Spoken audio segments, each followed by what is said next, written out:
occurred and what happened, at least in the broad strokes. Let me do a little bit of this right here so we can kind of see our major topics. We got 5 major topics here, but the bottom line we see is that World War I creates a immediate demand for equality in many ways within major nations, especially when it comes to the role of women, as well as the role as colonial subjects. After the war, they revert from all that, go back to the pre-war status quo, which leads to a lot of undercurrents, not only within these nations that won and saw success in the war and still have their colonial nations or their colonial empires, but also within the nations, especially that lost as well. Right, and those are this is World War I is quite possibly the most impactful event of the 20th century. Mostly probably because of the Paris Peace Conference and the Treaty of Versailles more than anything, but certainly lots of other things coming out from within the war itself as well. Right. Sorry, I'm trying to figure out exactly where everything is here. All right. So let's start with some major changes in warfare at this time. And one of those is that we actually see a lot of enthusiasm for war at this point. There hasn't been a major war in Europe since the 1870s or so, with the Franco-Prussian War and the Crimean War. And so it's been 2 whole generations, essentially, since the last great massive European war. And so people have forgotten what war is like. People have forgotten the horrors of war. And now they're just enthusiastic to display their national pride and the strength of their nation and themselves against others, right? The only people who we really see against war during this time are the socialist parties, and they're not even all unified against anti-war for anti-war policies, right? Trench warfare. You've probably seen a lot of pictures of it, but it's trench warfare was created because of the technological innovations that occurred for World War I, specifically with machine guns and artillery. Those essentially led to a situation where the old style of warfare, specifically the Napoleonic style, which is kind of it's more about flanking maneuvers rather than any sort of kind of squad-to-squad combat and creating advantages there. Right? It's more about just moving a line of people attacking and then using some sort of outmaneuvering technique in one way or another to defeat your enemy. But with the new technologies, this becomes kind of a relevant topic, or a relevant tactic, I should say. And so what happens is, though, that since they're still used to this technique, it boils it down into trench warfare. It creates a situation where they're still going to run their lines, right? They're still going to run their lines up, but now they're going to go from trenches and they have to dig these trenches because of the machine guns that would easily, cut down anybody, above ground. Artillery, which, anybody above ground near artillery is in trouble, right? They have to basically get a direct hit on a trench for it to be successful, right? So that leads to trench warfare, right? The combination of new technology and old tactics. And these trenches are very deadly themselves. They are full of mud, they are rat infested, and full of diseases, all types of diseases, right? Eric Maria Remarque, a German soldier, writes a book called All Quiet on the Western Front that really focuses on the horrors of trench warfare, things like that.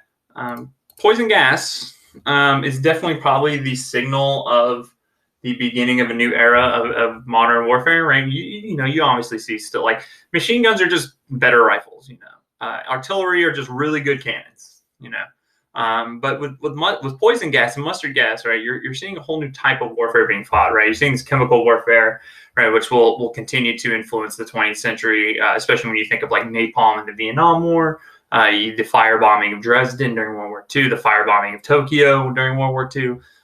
So we do see poison gas outlawed by the Geneva Conventions, I believe, after World War I. But yeah. There we go. And then lastly, machine guns. We already kind of talked about it, but you're just able to put out so much lead per second. It's bound to hit somebody, and more than one person likely, right? So machine guns definitely help us lead to trench warfare for sure. We have submarines. Submarines are first utilized during this war, and it's not necessarily that they're massive offensive weapons, but rather they are used as kind of almost sneakily until you get the wolf pack tactic by the Germans to destroy Atlantic Ocean shipping lines, which is actually going to open up the Americans into the war, but we'll get there in a second. We see the use of airplanes as well, originally mostly just for reconnaissance, but they figure out a way to time the movement of the rotor with a machine gun. Basically, so the machine gun then only shoots when the rotor there's a gap in the rotor, right? I think that's the word for it, a rotor.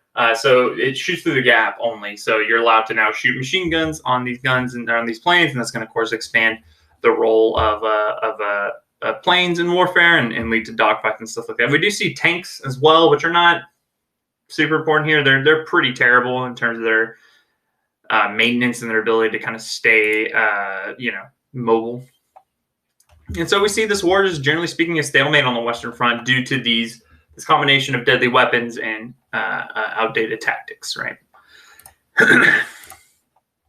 The Americans enter the war. So at the beginning of World War I, the United States is definitely a very strong economy, a very strong society, but it's not considered at the level of the Germans or the British at this point. But as the war has gone on, and the British and the Germans had to focus on military production and lose a lot of labor, we see the Americans really start to kind of come to the forefront as an economy. And specifically, they do share economic ties with the French and the British, more so than anybody else, right? So war is a big boon for them because they get to trade with them more.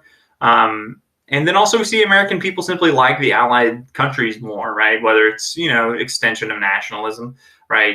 The British are the origin of the United States, right? That's where we're from as a nation. France has been an ally since, we've been around with a few exceptions here and there. We also see a lot of anger against the Germans themselves due to the unrestricted submarine warfare, where the submarines are essentially assuming every ship is a military target, which, is correct in total war concept. We'll get to in a second. Right, this idea that they could be sending over supplies, they could be sending over nurses, they could be sending over doctors to help the war effort, right? Anything can be construed to be part of the war effort when everything is used as part of the war effort, right? And then the final straw for the Americans is the Zimmerman telegram sent by, I believe, the foreign minister, Zimmerman of Germany, but I don't know that exact title. Germany sends a telegram to Mexico and says, hey, if you help us defeat the United States in war, we will give you back California, Texas, Arizona, New Mexico, right? Mexico immediately distances himself from this, basically like, hey, we had nothing to do with this. They came to us on their own fruition, of own volition. We're saying no to all that, right? But that was enough for the Americans to decide to want to enter the war. Also, there's a lot of domestic oddities going on with this. President Woodrow Wilson, ran on a campaign, I believe in 1914, to not go get in the war. And then almost immediately after he wins an election, I forget exactly which year, it might be 1912, 1916, are his two terms. But almost as soon as he wins a presidential election where he campaigned on, hey, he kept us out of the war, he joins the war. And there's a lot of kind of reading about how American companies are actually responsible for a great deal of the Americans entering World War I, for the economic boon it gets to produce all these weapons and stuff like that. But who really knows? So now we talk about the concept of total war. This is not the first total war. In fact, the first total war we see is the American Civil War. But a total war is the notion that everything is a military target because the entire economy and the entire society is being used towards the war effort, right? All factories are changed to produce military goods. All farms are first producing food for the military, right? And then for everybody else second, right? So that's why you see things like food rationing and stuff like that. And we see Chinese labor immigrants immigrate to the Allied nations in order to shore up any labor shortages because of the warfare effort. We see the governments also take control of the economy almost completely with quotas and price controls, right? Setting how much you can charge for something, as well as food and supply rationing. We also see propaganda and censorship go all the way to the brim here. where you see censorship of the media for any negative remarks about the home nation, and then arrest for sedition, which is in sneer quotes because it's not really sedition to be critiquing your country, right? And we see propaganda used to influence people against the enemy by all sides: Germany, Britain, England, or United States, France. Everybody's using propaganda, right? And it leads to a growing sense of nationalism, which is not going to go away anytime soon. And so this is the first time we see civilians as military targets in a war, and this is going to have a huge effect, especially in World War II, more so than in World War I. Not to say it wasn't a big effect, but in World War II, we're going to see things like the Battle of Britain, where the city of London is getting bombed by Germany, even though London isn't necessarily in and of itself a military hub, right? It's a military hub because it's an economic hub, right? So total war is a big deal. It's really what's going to define World War I and World War II, right? All right. Excuse me. So let's talk about the scale of the global war here. How global is this world war? It is considered the first global war since the 7 Years' War. The 7 Years' War is certainly considered the first actual global war between the French and the British, and colonies and allies here and there. And one of the major reasons for this to begin with, if you go back to our main four causes, is imperialism, right? So the competition for colonies in Africa and the Middle East, certainly a major part of this war. And in fact, Japan joins the war at all because they wanted the German colonies in the Pacific, specifically the Marshall and Mariana Islands, Palau, and the Caroline Islands, to get those away from them and get them into the Japanese sphere, because they need as much land as they can get. The British will eventually take all German African colonies except for Tanzania, which is at the time German East Africa, and prevented the Ottomans from ever dealing with the Suez Canal, which originally was under Ottoman control, or not really, ever really. It was technically in Ottoman territory, but Muhammad Ali and the Egyptian government essentially controlled it themselves, and then the British and the French came in and really took control of it. So we have a lot of colonial troops fighting. We have the very famous Anzac troops, Australia, New Zealand, and Canada. They fight, particularly at the Battle of Gallipoli is probably what they're most well known for, a very deadly battle where the Ottomans are able to cause a lot of pain for the Anzac and the British troops, right? We see Africans and Indians drafted by the British military. 1.3 million Indian soldiers participate in this war, which is, I think, probably more than the British homeland did, right? French army had 450,000 African colonial subjects, and 110,000 Europeans in Algeria joined the war, plus another 100,000 Indochina from the Indochina colony come join the war. And a lot of these colonial subjects are very willing to fight this war because the expectation for them is that once this war is done, they're going to be free. That's not going to happen, but we'll get to that in a second. A non-colonial subject, the Arabs of the Middle East, right, of the Arabian Peninsula, of the Ottoman Empire, they actually fight with the Allies, kind of as a subterfuge of the Ottoman Empire because they want independence from the Ottomans themselves. And the British, in fact, promised the Arab countries their independence, right? We also see during this time a massive shift in labor systems, especially with the role of women in labor systems. Previously, right, they're typically expected to be the home taker, right, homemaker, excuse me, like making sure the home is good. But at this time, they can't vote and they can't be soldiers. We do see women serve on the front lines in like nursing roles and engineering roles and stuff like that, driving, transports. But clearly the most important role for women in this war is as part of the economic effort back home, right? A lot of men who work these jobs obviously went to go fight. So women come in and fill their job, fill their roles, and do a very successful job of it. We do actually see the East European nations allow women to fight in war, and they specifically talked about the Soviet Battalion of Death, the Women's Battalion of Death, led by Maria Botchkareva. I hope I didn't botch that. So anyways, and I will say though, and we're going to see this here in a second, I think, but this all sounds like pretty clear steps to progress. It is not the progress that we all hoped it would be. All right, Paris Peace Conference. So the Paris Peace Conference, if we're looking at one singular event throughout the 20th century, wars aside, and most wars even included in, if not all the wars, the Paris Peace Conference of World War One is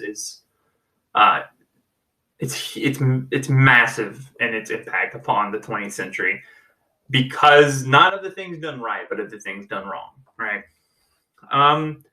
So the big four, the victors, ruled this conference over. Obviously, the British, the French, and the United States. Obviously, on top, Woodrow Wilson, David Lloyd George, and George Clemenceau.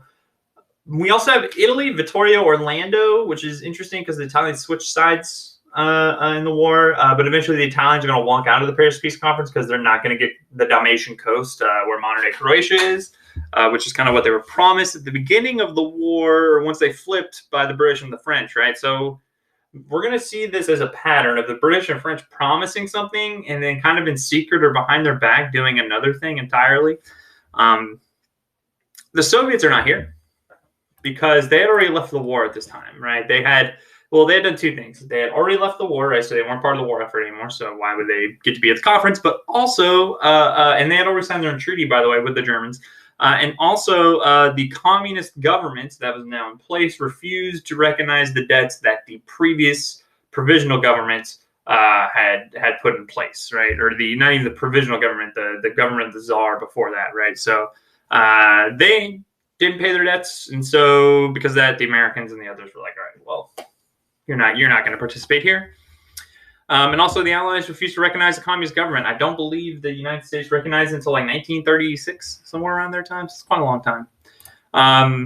Now, Woodrow Wilson wants a specific type of treaty here. He wants a peace without victory system where nobody wins, right? Nobody wins, but more importantly, nobody loses, right? This is pretty clearly from the outside. This is a war that not one nation should really take the shoulder of the brunt of the blame for, right? It's kind of just the systems in place created by these European states that led to this. He believed that no nation should be punished or rewarded too much. He did make an exception for France, considering it as the major battleground of the Western Front. But there was no revenge on the Central Powers for him because they didn't start the war, right? They just were in the war, right? However, the European powers, Britain and France, really reject this, not only because they clearly don't want to show their deference to the Americans, right? The Americans are still the upstart, right? They don't want to be seen as subservient to the American ideals, even though they probably should be economically at this point.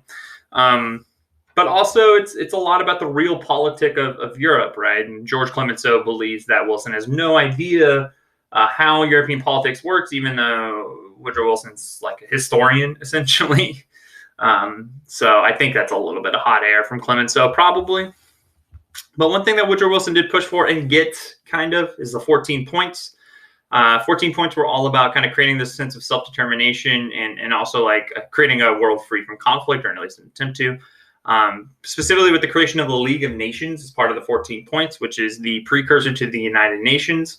The ultimate irony here being that even though Woodrow Wilson's the one who created the 14 points, who created the League of Nations, the United States actually does not join into the League of Nations.